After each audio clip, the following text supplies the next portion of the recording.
One of the first things that is taught in chess to beginners is that the development of queen early on in the game is really bad. But the problem occurs when the opponent decides to develop his queen early on, because the opponent's queen out on the board is really problematic for me. It's too much of a powerful piece, and it's just gobbling up my pieces one by one by one, and I'm losing on and on. But if you are being taught that you should not develop queen early, then that means that there are methods of punishing the opponent's queen. And this video is going to teach you those methods exactly. We will look at a lot of scenarios. In fact, one of the most common ones where the queen comes out and tries to rampage on, but we'll learn how to punish this queen. So here's the idea about punishing a queen versus trying to stop a pawn. The pawn in itself is a really weak piece, and that is why it is not, or it is never a liability. It is never a piece that I intend to protect. Surely in the end game, it's the pawn that's only left. So every pawn is a liability and every pawn is an asset for me. But early on in the game, if this queen is out here, then this queen is a liability for me, because this queen is something that I now need to defend, because there are a lot of pieces out here. Once the board starts clearing off, a few pawns are off, and then the queen comes up in a very particular position, then it is really powerful. It's a giant.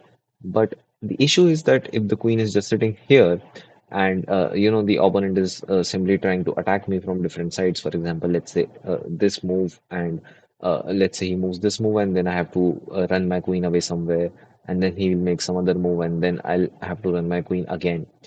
Those are scenarios in which this queen now becomes a liability, and you can really develop your own pieces while trying to push the opponent's queen away, and that will give you a very huge advantage early on in the game.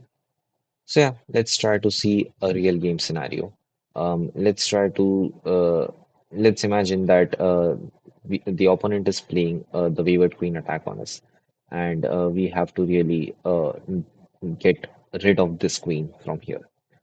So this is an example of the early queen attack, and the intentions behind this attack are simple. Try to take on this pawn and try to take on this pawn. And those are the two lines that this queen is attacking on. The future plans would be to bring this bishop to c4 and then try to take on my f7 pawn. Okay, and here, why is this opening really, this opening is really famous? Because there are a lot of instances when black pieces, the opponent with black pieces will play g6. I completely understand why, because you don't like this queen here. You are thinking, "Ki, oh, it's going to attack my f7 pawn. Let me just kick it away." But what we forget to see is the e5 pawn. And this queen can now come on to e5 and now target my rook as well as my king. And there's nothing I can do to save the rook. The rook is dead. So this is why the early queen's attack can be really dangerous for me if not dealt properly. But if I can deal with them properly, then I do not essentially have a problem. So for example, in this scenario, this is the weakness that I have. So why not make moves that really prevent this weakness from being killed off? So knight to c6 or d6 are the ideal move that one should play. Maybe queen e7 as well. Just protect this pawn. So, but yeah, let's say that we make the move knight to c6. So now we have developed a piece, we have protected a pawn. We haven't really said anything to the queen. So we are like, okay, let the queen sit there. Now, if in this situation, let's say he plays knight to c3, then you can really start pushing the queen off. Just play knight to f6, and then where can the queen go? She might go to g5, or maybe back to d1, or there at d2. So then, what you have you essentially done? If the queen does go back to d1, then look at you. The queen came out. She tried to do something, but she could not. And now you have your next move. So you have three pieces out after a set of three moves. and the opponent has just his knight out, and the pawns are equal anyways. So you are very much ahead in development now, and that is how you actually punish the opponent's queen. Let it come out. We'll develop and we'll punish. And if she goes back, then we are at a move advantage. In fact, it's almost like Black started the game and had another chance to play as well. So that is one way of dealing with it. But you need to be really careful if instead of this knight, this bishop has come out. What will happen? You can clearly see that scholar's mate is hanging. And if you play the move knight to f6 now, then it's stupid. You will be mated in a single move. So now is when you really need to play g6 and prevent it entirely. G6 is an option. Maybe queen to f6 is also an option. Queen to e7 is also an option. So these are the moves that you should play, defending on the f7 pawn, not knight to f6. Since we are talking of the word scholar's mate kind of scenario, and instead of the queen coming on to h5, the queen could also come on to f3. This is a little less aggressive from the white side, but you can still punish it. So the idea is that once she has come here, we can clearly see what the target is. So rather, play knight to f6 already. You are now attacking this piece, you have defended this piece, and you have developed a, a piece. White will still try to make something, bring his bishop here, at which point you should play c6. And now your entire opening is based on playing d5 further. And even if the opponent tries to protect the d5 square, we'll still, work a way around it. We can play b5 as well now. Instead of this attack, I'll push through this attack. I mean, I'm opening up my queen side, but that is fine. I'll later castle on the king side, even though the queen is here. But we are really bold in that perspective. And if he goes back, then you could have more moves as well. You could play a5 as well, in hopes of playing a4 later. And yeah, those are the ideas along which you could really try to punish. But you haven't really punished the queen till now. In order to punish the queen, you may move to d6 and then play bishop to g4. And then the queen will have to move away somewhere. Although, if the opponent is good enough, then he'll play h3 in order to prevent bishop to g4. Another point where we could really trouble the queen is in the Scandinavian defense. The Scandinavian defense essentially asks the queen to come to d5 square. And one of the most natural response is to play knight to c3, really developing your own piece and kicking off the opponent's piece as well. But here is the thing. Here is when we can really repel the queen away. So if the queen goes back to d8, fine, very good. I have developed a piece, I develop another, and yeah, I am ahead than you. But if he doesn't go back to d8 or maybe comes to a5, then we could really talk. Although the move that I'm going to show is not the engine's best move, it's in fact even losing in general. But the thing is that this one is a trap. So if you play b4 and queen takes b4 and you play rook to b1, there are options for the opponent's queen to go to. The best square is probably d6, but the problem is that many people do decide to go back to a5, and that is when the trap really turns good.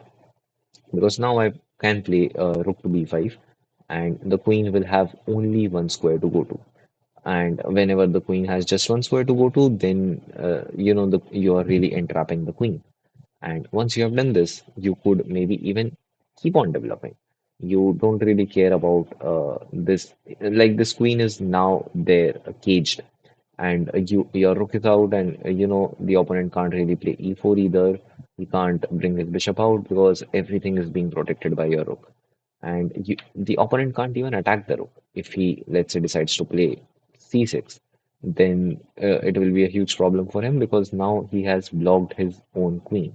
uh, Earlier, the queen could have gone on these squares if she wanted to, but now this queen is blocked, and you can see this entire problem as well. The rook is the rook is in front of a bishop, and whenever this rook moves, the queen will be in trouble. And that is how you can actually trouble the queen in this particular opening as well. We could we could look about another queen trap, and that happens when it's from the black's perspective. So after playing d5 and knight to f6, uh, in this is the Indian game, and the most common reply is playing c4. After this scenario, you could actually invite the opponent for a trade, and this is along the Budapest gambit. And once the opponent has taken it, we actually put our knight onto the e4 square. Now, the idea is quite simple that you are attacking here with the bishop and with the knight. And so the best move in this particular line is actually to play a3, really preventing the bishop from coming on to b4 and giving the opponent a check. But if this particular scenario has happened, then you could lure the opponent's queen into your own side of the board by playing b6.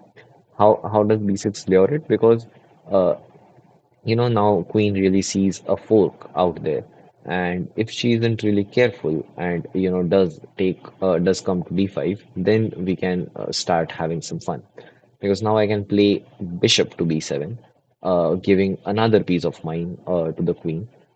If the opponent does decide to take with the queen on b7, well, then I can start trapping the queen in one sense. I'll play knight to c6, and if the opponent is really desperate and doesn't want to take on uh, and really wants to help his queen escape, he'll play queen to a6. And queen to a6 is actually the blunderous move. Till here, the opponent was winning because he had a lot of material advantage, although definitely it's not a complete bishop, because in order to help the queen escape, he'll have to sacrifice something. But if the queen has come to a6, then the queen herself cannot escape, because now I'll play knight to c5, and the queen is locked.